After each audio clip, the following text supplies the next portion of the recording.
please subscribe and don't forget to press the bell icon to get notified whenever we upload a new video.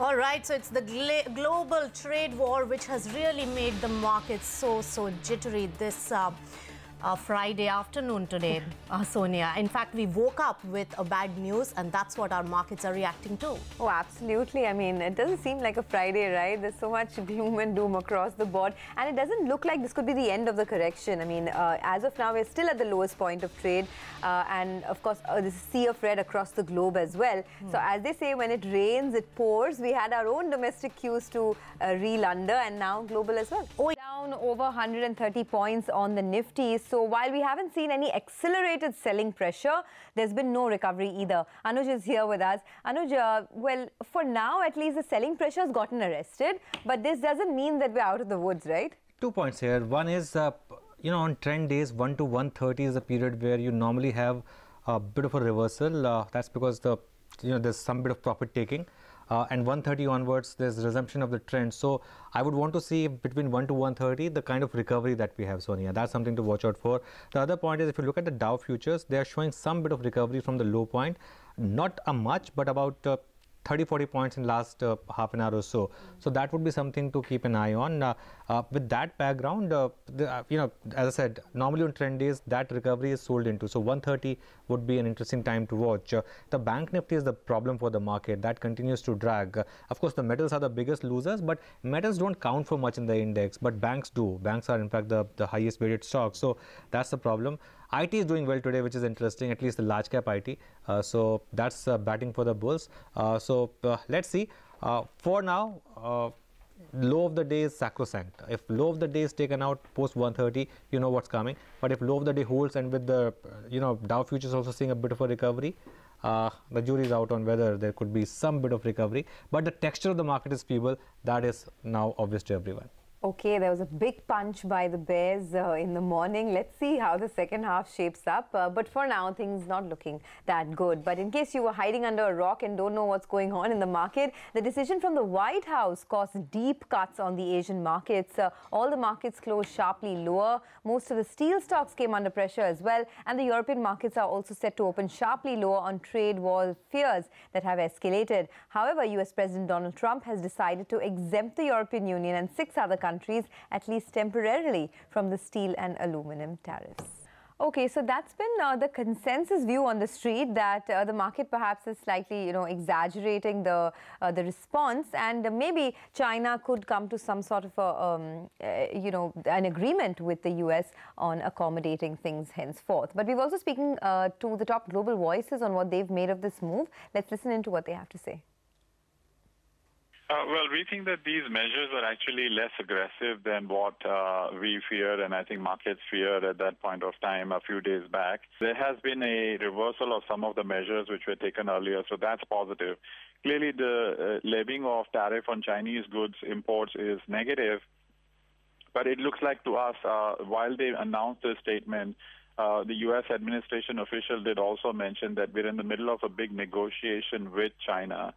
So it's unclear to us at this point of time whether this is a move by the U.S. to then eventually negotiate with China as well, just as they have actually reversed some of the tariff on steel and aluminum, or it's actually going to go further deteriorate from here. At this point of time, we think it is more likely to have a moderate impact on trade and growth. I think it does have an impact on volume of global growth, even though it might be modest at this point in time, because, once you start something like this, you put in a degree of uncertainty in global trade and therefore global investment that wasn't there before. And to the extent that you are now putting uncertainty about where things will be going, to that extent, global investment is going to be slower than what you expected before, and therefore it will necessarily have an impact on global trade. And for emerging markets, global trade is the lifeblood of emerging markets. So the impact on emerging markets will be larger than that on developed markets.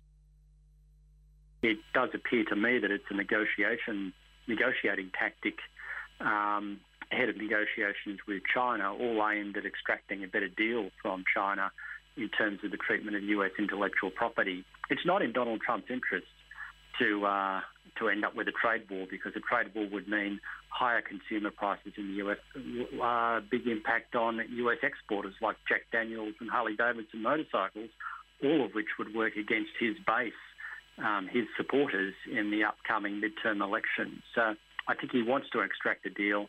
He doesn't want to cause damage to US exports. All right, so most of the global experts do opine that it could be a negotiation tactic more than a real tariff war. Let's also hear out what is India's stance on this. We did speak to Commerce Minister Suresh Prabhu on this matter. India is a firm believer in a rule-based, transparent, participatory trading system. And to ensure that it happens, it functions properly, we had invited 53 countries, and they have again appreciated India's role into doing that. As we are doing it multilaterally, we also do it bilaterally. We honor all our commitments and we live by the letter, not just letter, by the spirit of it. If any countries take any unilateral action, we'll definitely have taken note of it and we'll deal with it appropriately. All right, meanwhile, the former RBI Governor Raghuram Rajan says this is not the time for India to contribute to the trade war. Listen into his view and we'll be back in a jiffy. There are very worrisome scenarios here, so I think we should not take this lightly. I do hope that better sense sort of prevails and we move off from a full-fledged, a full-fledged process of one country doing it and the other country reacting and so on. I don't want to use the word trade war. I don't think we're there yet. But I do think that it's very important that we stay away because it could harm the current recovery, which has been beneficial all over the world significantly. And for now, it's status quo for the market. So thankfully, we've gotten back above that 10,000 mark. The psychological mark is back on the screen. But otherwise, actually, there's no real recovery you've seen up until now. We told you first, and now it's official. Tata Steel today said that it has been identified as a successful resolution applicant for Bhushan Steel by a committee of creditors meeting that was held yesterday. The deal, though, is still subject to approvals from both the NCLT and the Competition Commission of India. But Ritu Singh, who broke that story first, joins in now with more details on the offer. Ritu, over to you.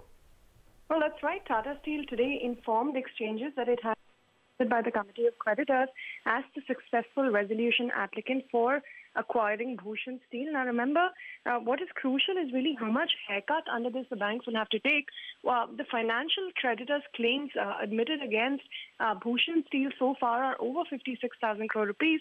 And from what we understand, the offer that Tata Steel has made is roughly a package of about 43,000 crore rupees, in which 35,200 crore rupees will be paid to the financial creditors and about 1,200 crore rupees will be paid to the operational creditors of Bhushan Steel.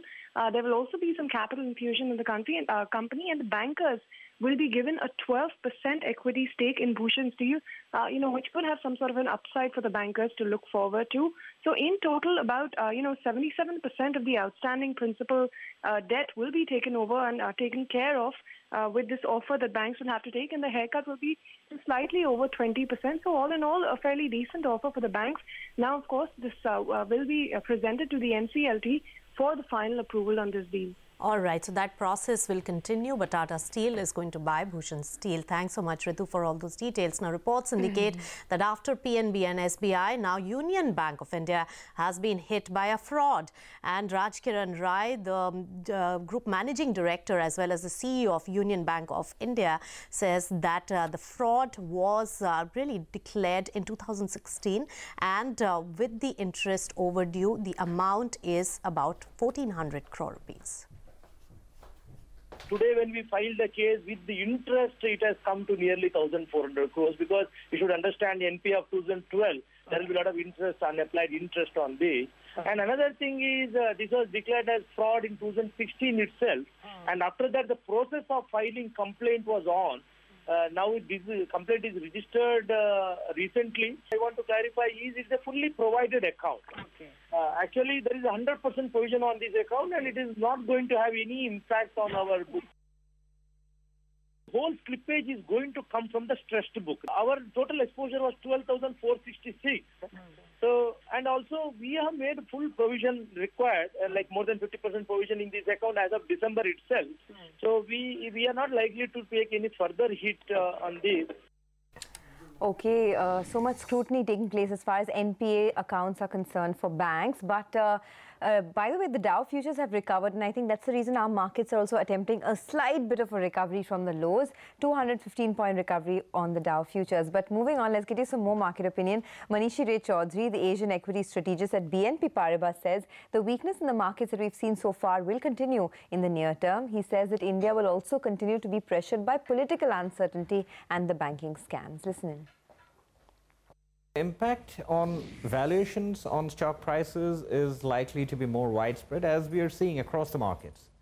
So, this is something that we have to kind of grin and bear with for longer. I don't think there's any, in the short term, there's no way out of that.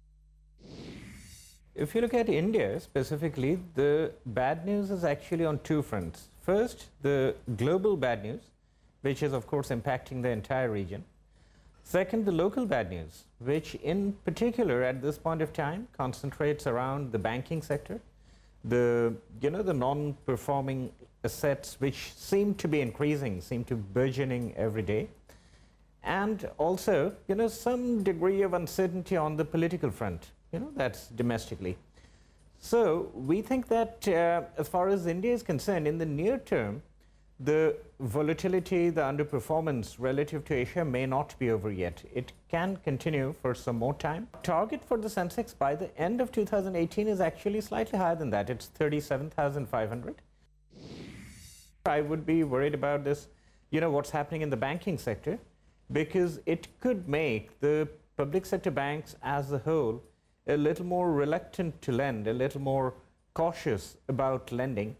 And they make up almost 70% of the banking universe. So that's not good news for an eventual recovery of the capex cycle as well. So I think, we've seen an underperformance by India. We may have to bear with that for... Now remember, Nifty is back at the 10,000 levels, breaching it for the first time downwards since October 2017. Nigel is here with the big movers and draggers since then. Tell us, Nigel. Well, that's right. The Nifty is back at around the 10,000 odd mark, and that's the first time we're seeing that level all the way since October 2017 itself. Well, from the highs, if you're taking a look at the BSE market capitalization, we have lost roughly around 17 to around 18 lakh crore rupees. So it's been quite brutal, actually, if you take a look at it from the top. So the Nifty is back at around the 10,000 mark. So you'll say the Nifty is not really moved if you compare it with the October 2017 odd mark. IT and Pharma, I remember they used to be an opening pair. What the striker and the non-striker did, they used to go together. They were known as the defensives. But this time around, you have the IT index has been a big outperformer, and the Pharma index has been a big underperformer. Then why is this underperformance? If you take a look at a few of those stocks, and the way they have moved from October 2017 till now, Lupin is in there with a big cut of more than 25%. You have Auto Pharma as well, that's down nearly around 25% odd. And a couple of those OMCs as well have lost more than 20%. Tata Motors, a relative underperformer, sitting with a cut of around 20%. But there's been some green, and the reason that the IT index has outperformed is because Tech Mahindra has put on good returns. You have Infosys as well in there with a gain of around 20%, and L&T, the big boy in there, sitting with a gain of more than 10% odd. But if you look at few more stocks then, and if you take a look at the mid-cap IT stocks, they've given you even better returns. KPIT in there with a return of more than 70%, Mindtree as well as NIT Tech, both of them giving you more than 50%. And Jubilant Foodworks, well, pizza time, that's scored a half century, 50% returns. But remember, the pharma and the metal index, they have taken a bit of a hit. But if you got your stocks right, you would still make money. JSPL as well as Biocon, they have given you returns between 40 to around 50% when the Nifty really has been more or less flattish. Well, if you got it wrong, though, it hasn't been too pleasant for you because you have Balrampur Chini, you have BEML, MCX, all of them sitting with cuts of around 30 to around 50% odd. Well, to cut the long story short, the Nifty is back at around that 10,000 odd mark, but plenty of stocks and sectors, they have just done their own thing. Okay, thanks a lot for that quick snapshot of how we reached this level and all the stocks that have moved. That's all the time we have on Business Lunch. Mid-cap